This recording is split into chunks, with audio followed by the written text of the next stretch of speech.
యాదగిరిగుట్ట పట్టణంలో గొర్రెల కాపురుల సంక్షేమ సంఘం 4వ ఆవిర్భావ మహాసభ కార్యక్రమంలో తెలంగాణ రాష్ట్ర ప్రభుత్వ విప్ ఆలేరు ఎమ్మెల్యే శ్రీ బీర్ల ఐలయ్య ముఖ్య అతిథిగా హాజరయ్యారు. బీసీ పితామహులు దార్శనికులు గౌరవనీయులైన శ్రీ బిందేశ్వరి ప్రసాద్ మండల్ గారి చిత్రపటానికి పూలమాలలు వేసి నివాళులర్పించారు. యాదగిరిగుట్ట శ్రీ లక్ష్మీ నరసింహస్వామి వారి సన్నిధిలో గొర్రెల కాపరుల 4వ ఆవిర్భావ మహాసభను నిర్వహించుకోవడం చాలా సంతోషమన్నారు. మీ బిడ్డగా అసెంబ్లీలో మీ సమస్యలను మాట్లాడి పరిష్కరిస్తారని తెలిపారు.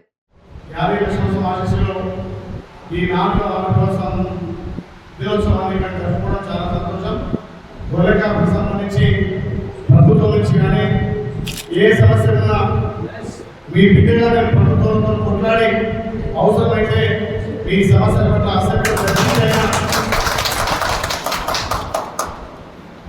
మీ సమస్యలు పరిష్కరిస్తారని చెప్పి మాటిస్తూ ఇంత పెద్ద ఎత్తున అన్ని జిల్లాలు కూడా ఇక్కడ యాదాద్రి జిల్లా శ్రీ యాదగిరి నరసింహస్వామి సన్నిధిలో ఈ 4వ ఆవిర్భావ సందర్భంగా శుభాకాంక్షలు తెలియజేస్తూ ఏదైతే మన ఆక్రోడ్ కోసం